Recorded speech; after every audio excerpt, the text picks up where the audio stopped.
अस्सलाम वालेकुम स्टूडेंट्स। आज की वीडियो में हम बेसिक इंफॉर्मेशन हासिल करेंगे लॉगरिथम्स के बारे में। इससे पिछली वीडियो में हमने एक्सपोनेंशियल फॉर्म और लॉगरिथमिक फॉर्म की कन्वर्जन पढ़ी थी कि हम कैसे इनको कन्वर्ट कर सकते हैं एक से दूसरी फॉर्म में। बहुत अहम टॉपिक था, तो अगर किसी ने वो नहीं देखी तो आपको डिस्क्रिप्शन में उसके नीचे लिंक मिलेगा, तो ज़रूर उससे भी फ़ायदा उठाएं। इसके अलावा और अब तक की जो वीडियोस बन चुकी हैं, अगर आपने उनसे फ़ायदा नहीं उठाया या आप उनको देखना चाहते हैं तो आपको डिस्क्रिप्शन में हर टॉपिक के नीचे वीडियो का लिंक मिलेगा जिस पर वीडियो बन चुकी है। अगर अभी तक आपने चैनल को सब्सक्राइब नहीं किया तो सब्सक्राइब करें और दूसरे स्टूडेंट्स के साथ भी शेयर करें ताकि ज़्यादा से ज़्यादा स्टूडेंट इससे फ़ायदा उठा सके। तो आते हैं अपनी वीडियो की तरफ। आज हमने सीखना है बेसिक इन्फॉर्मेशन क्या है लॉगरिथम्स की। सबसे पहले हम ये देखते हैं कि लॉग जब हम लिखते हैं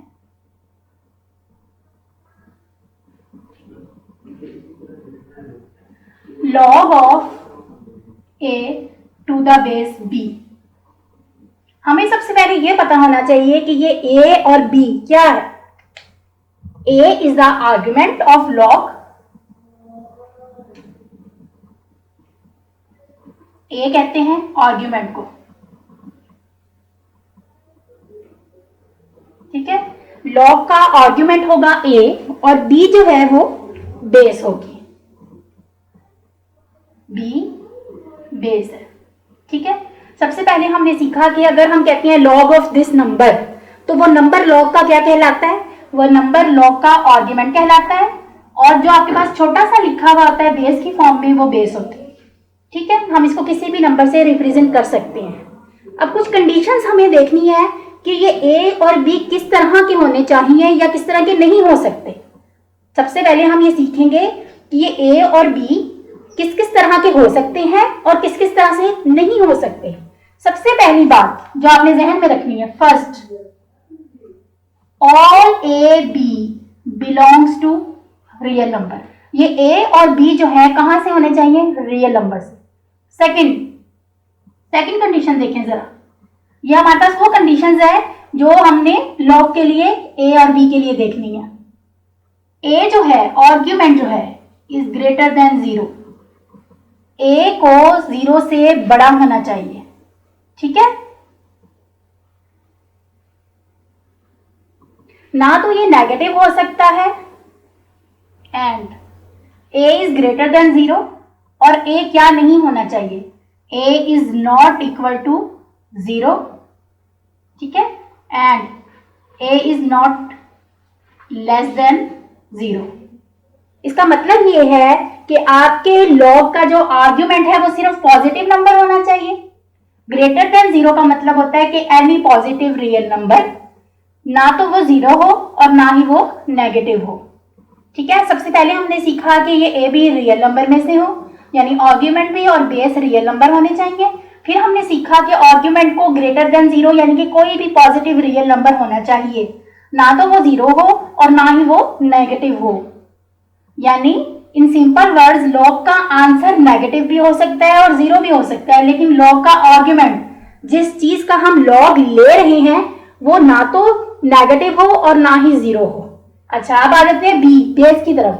बेस में हमें क्या पता लगेगा, हाँ जी, थर्ड बात हमें ये सीखनी है, b is also greater than 0।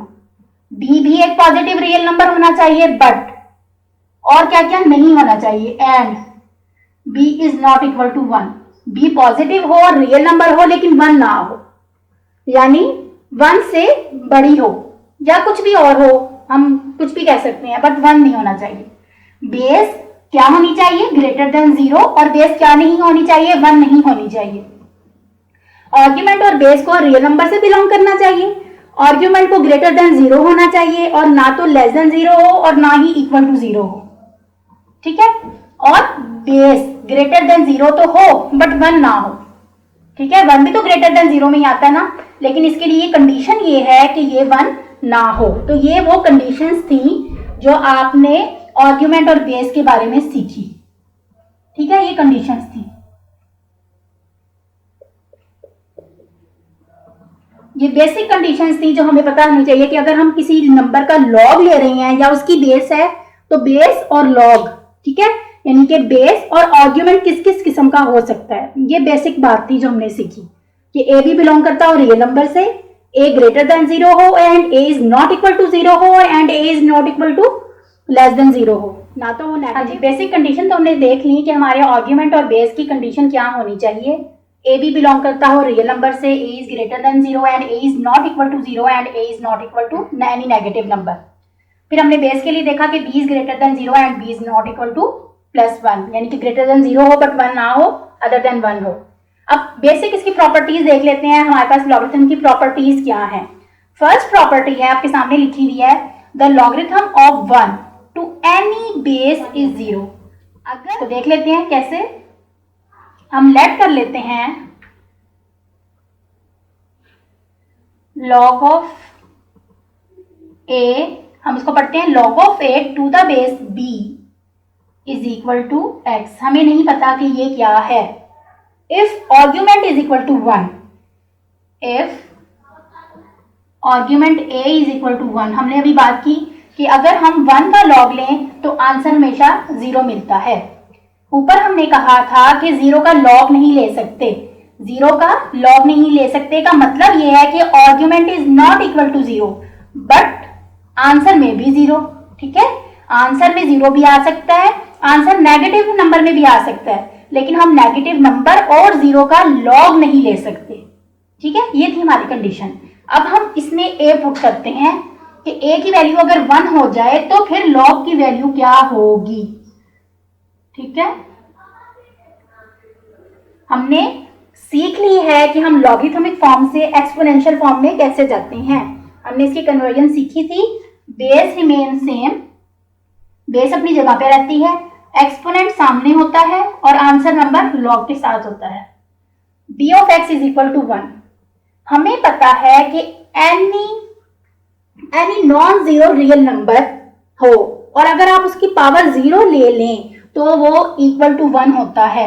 मतलब मेरा कहने का ये है कि अगर मैं लिखूं कि b ऑफ 0, तो सब बच्चों को पता होगा कि ये 1 के इक्वल है, तो यहां मैं 1 की जगह b ऑफ 0 लिख सकती हूँ ना, b की exponent 0।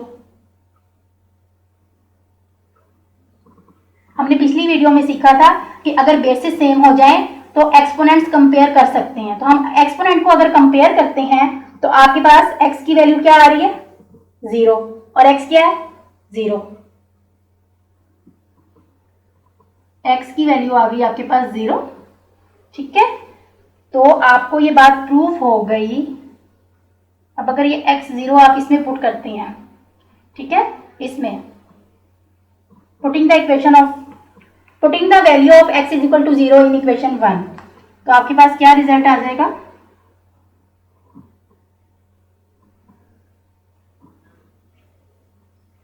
log of 1 to the base b is equal to 0।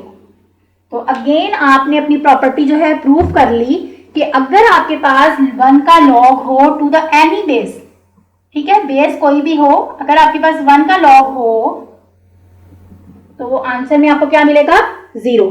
ये फर्स्ट प्रॉपर्टी थी, the logarithm of 1 to any base is 0। Second property देखते हैं। हाँ जी, तो सेकंड प्रॉपर्टी है हमारे पास, the logarithm of the base to itself is 1। अगर हम किसी ऐसी वैल्यू का लॉग ले रहे हो जो खुद और बेस एक ही हो, यानी आर्ग्यूमेंट और बेस सेम हो, सेम वैल्यूज हो।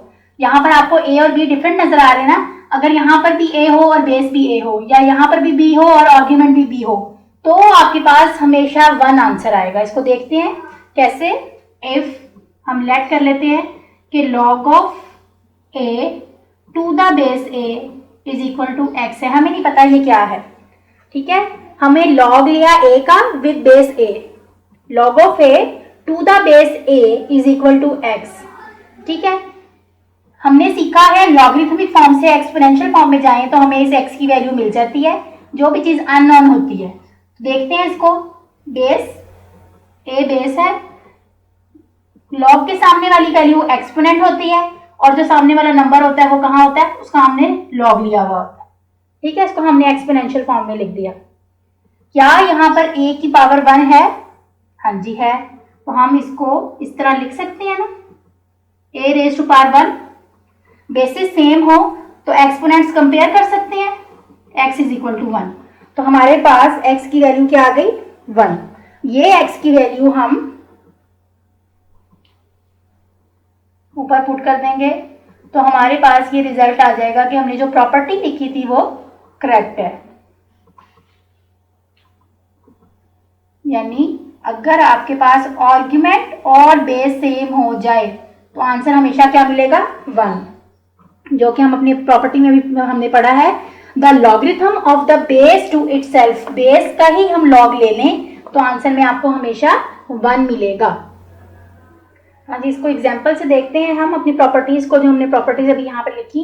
The logarithm of 1 to any base is 0। हमारी प्रॉपर्टी थी कि अगर हम लॉग लें 1 का किसी भी बेस के साथ तो आंसर में हमेशा 0 मिलता है। तो इसको हम देखते हैं अपने एग्जाम्पल से। हम इसको एक्सपोनेंशियल फॉर्म में लिखते हैं, बेस अपनी जगह पे रही, लॉग के सामने वाली वैल्यू एक्सपोनेंट होती है और लॉग जिसका लेते हैं वो उसकी वैल्यू होती है। आपके पास 3x है और यहाँ पे 1 है। हमने ये बात की थी कि any non zero real number with power 0 with exponent 0 is equal to 1। तो हम यहाँ पर 1 को लिख सकते हैं 3x⁴। इट मीन कि x इज इक्वल टू 0। तो अगर x की वैल्यू 0 है, इट मीन्स के log of 1 to the base 3 is equal to 0। log of 1 to the base 3 is equal to 0। तो हमारी प्रॉपर्टी प्रूफ हो गई कि वाकई ही log, अगर 1 का log लिया जाए किसी भी बेस के साथ तो आंसर आपको 0 मिलता है। दूसरी देख लेते हैं, सेकंड प्रॉपर्टी के लिए एग्जांपल देखते हैं। If log of 55 to the base 55 is equal to y।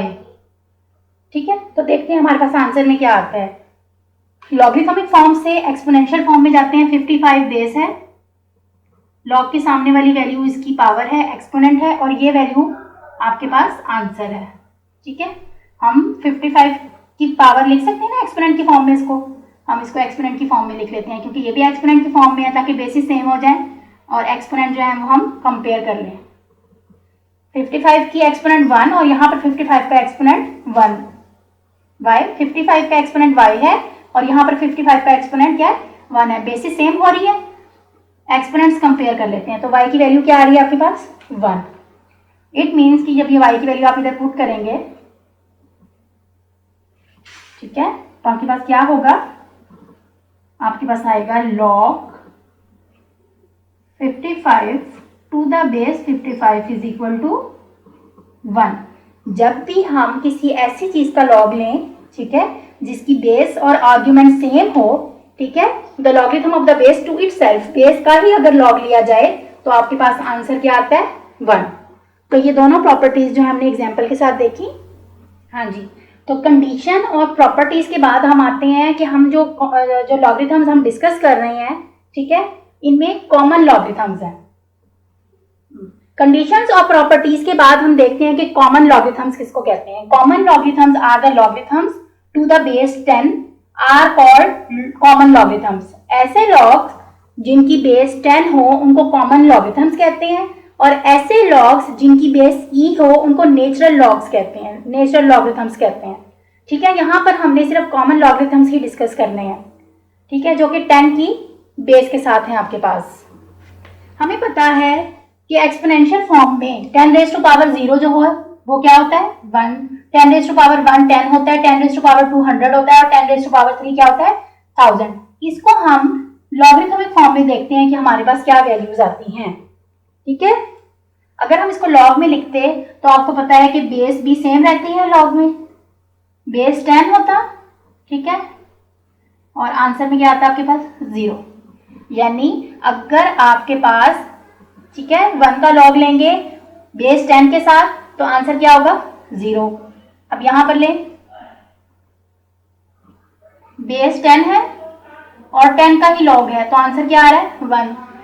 ये तो दोनों प्रॉपर्टीज भी आपने पढ़ी, ये दोनों प्रॉपर्टीज में आपने ये बात पढ़ी थी कि अगर 1 का लॉग लेंगे विद एनी बेस 0 आंसर होगा।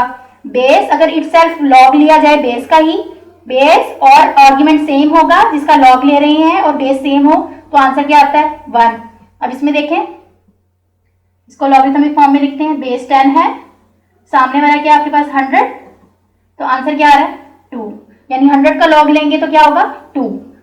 कॉमन लॉगरिथम्स में अगर आपके पास बेस ना भी लिखी हुई हो तो ये एज्यूम यही किया जाता है कि ये बेस 10 के साथ है, यानी जरूरी नहीं कि हम ये बेस 10 लिखें। अगर हम सिंपल लिखते हैं log 1 तो वो भी 0 होगा, log 10 1 होगा, और इस तरह log 100 को हम 2 लिख सकते हैं। और यहाँ पर नीचे वाले को भी लॉगरिथमिक फॉर्म में कर लेते हैं, तो हमारे पास क्या आ जाएगा, log 10 बेस है, ठीक है, सामने क्या है 1000 is equal to 3, can be written as, ठीक है। इसको हम किस तरह लिख सकते हैं मजीद, हम 10 बेस 10 ना भी लिखें तो यही अज्यूम किया जाता है कि ये बेस 10 है। log of 1 is equal to 0, log of 10 is equal to 1 and log of 100 is equal to 2 and log of 1000 is equal to 3। और इसी तरह अगर आपके पास 10,000 होगा तो वो इज इक्वल टू 4 हो जाएगा, इसी को हम आगे लेके जा सकते हैं। तो ये है कॉमन लॉगरिथम्स। कंडीशंस देखी, प्रॉपर्टीज देखी, और आपने देखा कि कॉमन लॉगरिथम्स क्या होते हैं, जिनकी बेस 10 होती है वो कॉमन लॉगरिथम्स होते हैं, और जरूरी नहीं कि हम बेस मेंशन भी करें। हाँ जी अब हम आते हैं लॉज ऑफ लॉगरिथम्स के बारे में। कुछ रूल्स एंड लॉज हैं लॉगरिथम्स के। सबसे पहले हम देखते हैं प्रोडक्ट लॉ क्या है। अगर आपके पास लॉग कोई से 2 या 2 से ज्यादा नंबर की प्रोडक्ट हो, ठीक है, सिंगल लॉग के साथ कोई नंबर मल्टीप्लाई हो रहे हो, किसी नंबर से प्रोडक्ट हो, तो उनको किस तरह ओपन कर सकते हैं, इसको ओपन करेंगे log of m to the base a plus, multiply हो रहा है प्लस हो जाएगा log of n to the base a, ठीक है।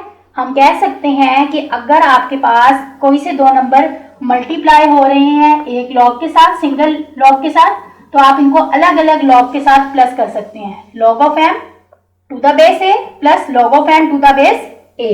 तो ये है आपके पास प्रोडक्ट लॉ, ठीक है। इसकी एग्जांपल देखते हैं कोई।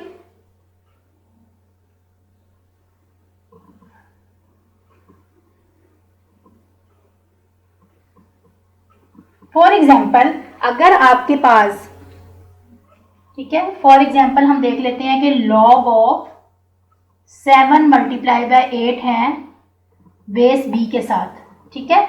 इस लॉ की मदद से प्रोडक्ट है 2 नंबर्स की with base and log of 7 multiply by 8 to the base b is equal to, आप लॉग की मदद से इसको कैसे ओपन करेंगे, आप लिखेंगे log of 7 to the base b plus log of 8 to the base b। तो आप इसको इस तरह ओपन कर सकते हैं। फिर आपको जरूरी नहीं कि हमेशा बेस गिवन ही हो, बाजू का बेस नहीं भी होगी, तो आप क्या करेंगे, अगर आपके पास इस तरह आ जाता है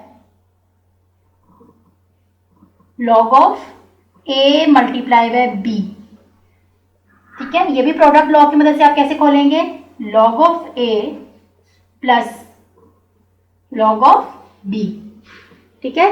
ये मैंने बेस के साथ एग्जांपल दी और ये मैंने विदाउट बेस एग्जांपल दी, यानी कि आपके पास log बेस के साथ भी हो सकता है और विदाउट बेस भी हो सकता है।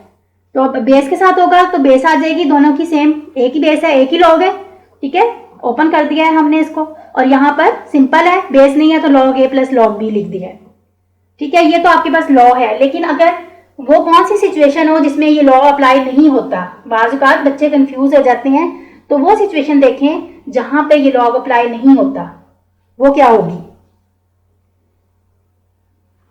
यानी कि अगर आपके पास लिखा हुआ है, अगर आपके पास ये लिखा हुआ है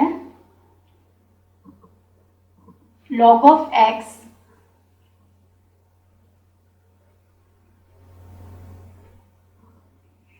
multiply by log of y, ठीक है, log of x multiply by log of y लिखा हुआ है, तो ये इक्वल नहीं होगा log of x plus log of y का, ठीक है। आमतौर पर बच्चे कंफ्यूज होते हैं यहाँ पर कि अगर यहाँ पर हमने लिखा है कि log ऑफ 7 मल्टीप्लाई बाय 8, ठीक है, यहाँ हमने लिखा है 7 मल्टीप्लाई बाय 8, तो हम उसको ओपन कर रहे हैं log of 7 plus log of 8 में।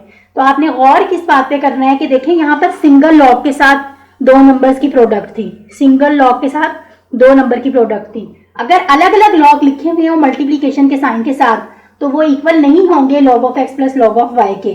कब इक्वल होंगे, जब आपके पास सिंगल लॉग होगा और 2 नंबर्स की प्रोडक्ट हो रही होगी। तो आप लिखेंगे कि log of a plus log of b। लेकिन अगर अलग अलग नंबर्स आपके साथ मल्टीप्लाई हो रहे हैं log के साथ, यानी अलग अलग log यूज हो रहा है, log of x multiply by log of y है, तो log of x plus log of y के इक्वल नहीं होगा।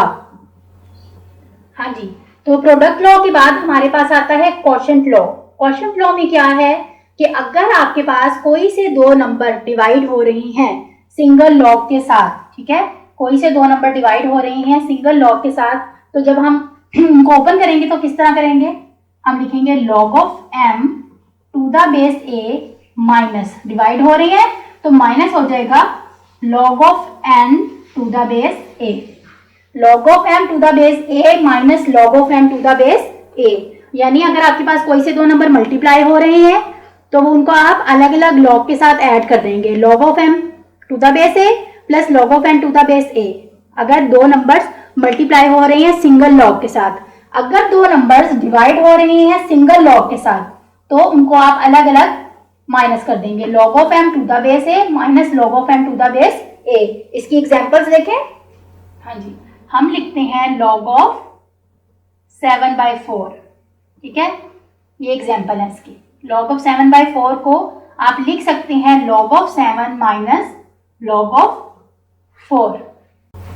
एक और एग्जांपल देखें, log of p over q to the base m is equal to log of p to the base m minus log of q to the base m। यानी base के साथ और विदाउट बेस दोनों तरह से आपके पास में आ सकता है क्वेश्चन में। तो आप बेस के साथ होगा तो वही सेम बेस दोनों के साथ लिख देंगे, विदाउट बेस होगा तो भी आप इस तरह लिख देंगी। ये तो वो कंडीशन थी जो हो सकती है आपके पास क्वोशंट लॉ में। और क्या ऐसी कंडीशन है जो नहीं हो सकती, जो हमने प्रोडक्ट लॉ में भी देखी थी, कि अगर आपके पास इस तरह लिखा हुआ आ जाए log of p divided by log of q, तो हम कह सकते हैं कि ये इक्वल नहीं है, किसके, log of p minus log of q के।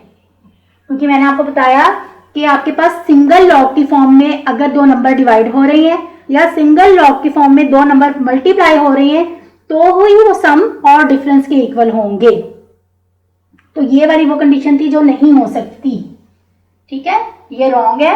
ऐसा नहीं हो सकता कि अगर log ऑफ p हो, वो डिवाइड हो रहा है log ऑफ q से, तो वो इक्वल नहीं होगा log of p minus log of q के। ये हमारे पास सेकंड था क्वोशंट लॉ। अब थर्ड लॉ भी देखते हैं।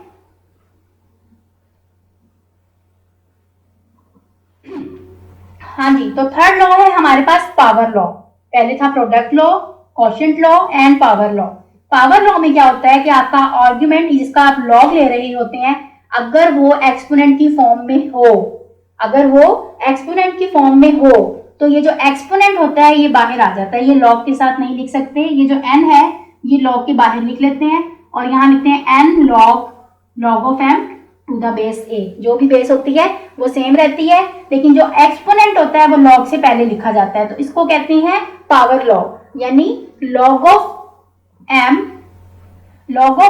Raise to power n to the base a then is equal to n log of m to the base a। तो ये है आपके पास पावर लॉ। इसकी एग्जांपल्स भी देखते हैं।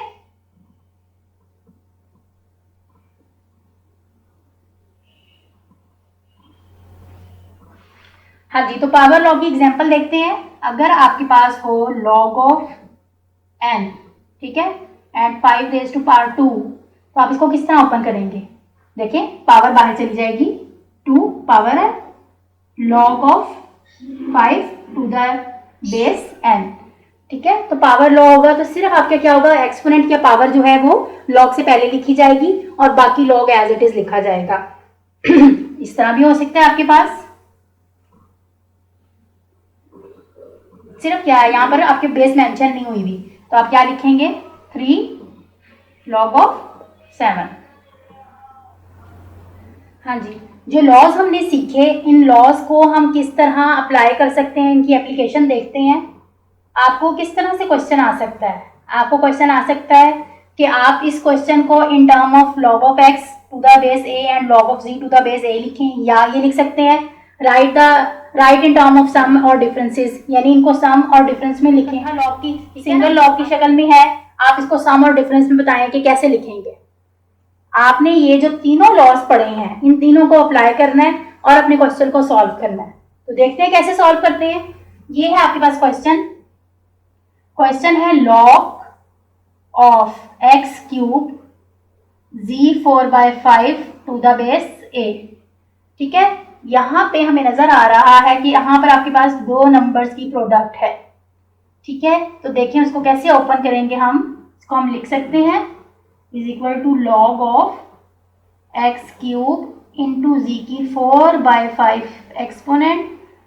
ठीक है, हमने सीखा था कौन सा लॉ, प्रोडक्ट लॉ में, कि अगर दो नंबर की प्रोडक्ट हो तो हम इनको अलग अलग लॉ के साथ सम के साथ ओपन कर सकते हैं। क्या सीखा था हमने, तो देख लेते हैं हमारा क्या लॉ था। हम साथ साथ हिंट भी दे देते हैं कि हमने कौन से वाला लॉ यूज कर रहे हैं। log ऑफ mn, ठीक है, is equal to log of m to the base a plus log of m to the base a। तो इसी को यहाँ पे लिखते हैं।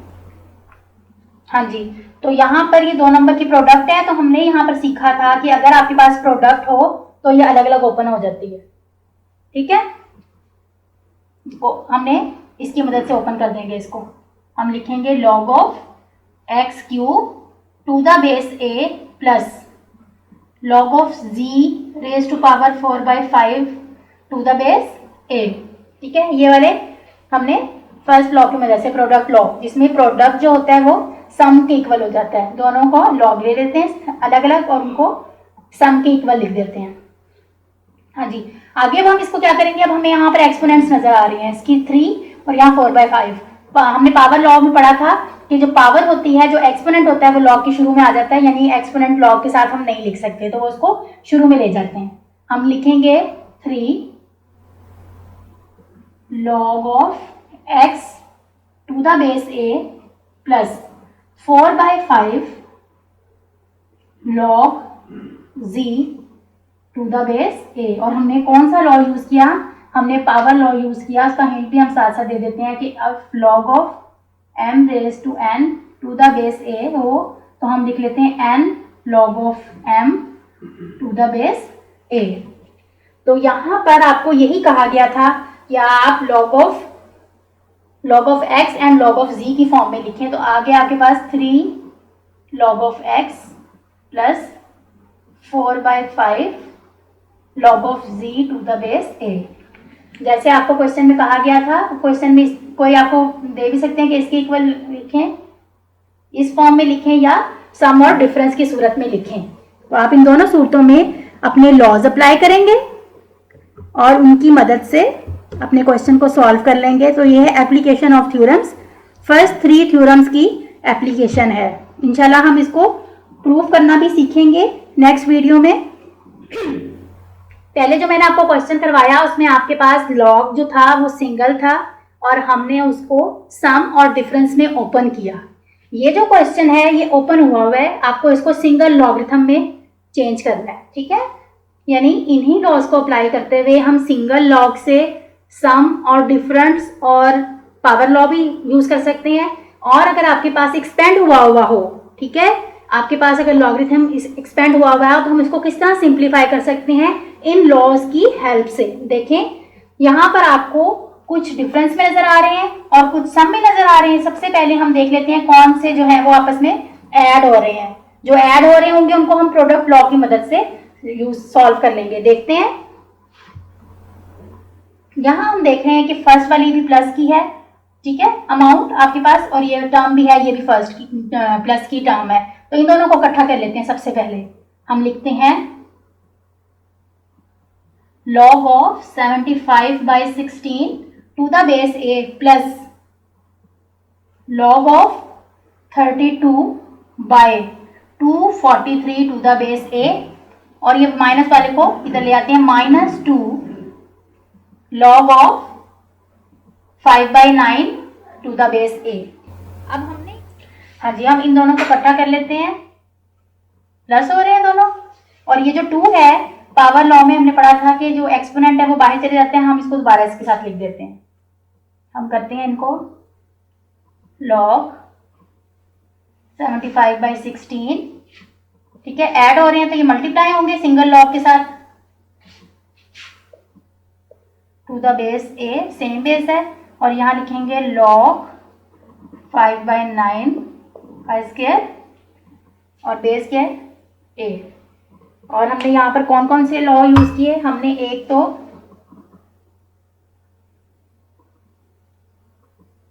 ये यूज किया कि अगर आपके पास log of m plus log of n हो सेम बेस के साथ, तो हम इनको लिख सकते हैं log of m multiply by n to the base a। और एक हमने यूज किया कि अगर आपके पास n log m हो तो आप इसको लिख सकते हैं log mn, यानी m रेज टू n। ये दोनों लॉग हमने यहाँ पे यूज किए, लॉग के लॉ यूज किए इधर। अब आगे देखें, आगे क्या करेंगे, ये जो माइनस हो रहा है इट मीन्स कि ये यहाँ पे जाके डिवाइड हो जाएगा। सिंगल लॉग लेंगे 75/16 multiply by 32/243 divided by 5/9 square, ठीक है। ये हमने सिंगल लॉग की फॉर्म में लिख लिया, राइट इन सिंगल लॉगरिथम। और हमें इसको सॉल्व भी करना है, right in single logarithm and simplify भी होगा इसके साथ। इसको आगे सॉल्व करते हैं। 75/16 multiply by 32/243 divided by 25/9 81। Denominator में अगर फ्रैक्शन हो और हम उसको ऊपर लेकर जाएं तो वो रेसिप्रोकल हो जाता है, तो हम लिखेंगे log ऑफ a, ठीक है, 75/16 multiply by 32/243 and multiply by, अगर ये ऊपर लेके जाते हैं तो इसका फ्रैक्शन का रेसिप्रोकल हो जाएगा। अब इसको हम सॉल्व करते हैं, ठीक है, right in single logarithm and simplify भी है यहाँ पर, ठीक है। आखिर में लिख लेते हैं इसको। अब आपने यहाँ पर कटिंग करनी है जितनी पॉसिबल है। 16 1 जा 16, 16 2 जा 32, ठीक है। 25 1 जा 25 एंड 25 3 जा 75। 3 1 जा 3, 3 8 जा 24, 3 1 जा 3, 81 1 जा 81। जस्ट आपके पास क्या बचा है 2, ठीक है। तो इस सब को हमने जब सॉल्व किया तो हमारे पास क्या आंसर आया, log 2 to the base a। This is the answer. अगर हमें इस तरह का क्वेश्चन आए कि वो एक्सपेंड हुआ हो तो हम उसको सिंगल लॉगरिथम में कैसे लिखते हैं, और अगर आपके पास सिंगल की फॉर्म में हो तो हम उसको एक्सपेंड कैसे करते हैं, ये आज हमने सीखा लॉगरिथम के बेसिक 3 लॉज की मदद से। इंशाल्लाह हम इसको प्रूव करना भी सीखेंगे और नेक्स्ट भी इससे रिलेटेड टॉपिक पर वीडियोस इंशाल्लाह बनेंगी। स्टूडेंट्स, ये आज की वीडियो थी। अगर आपको इसमें कोई बात समझ में ना आई हो तो आप कमेंट्स में पूछ सकते हैं, ताकि आपको कोई भी मसला हो वो क्लियर हो। आप चैनल को सब्सक्राइब करें, शेयर करें, लाइक करें, ताकि ज़्यादा से ज़्यादा स्टूडेंट्स इससे फ़ायदा उठा सकें। शुक्रिया।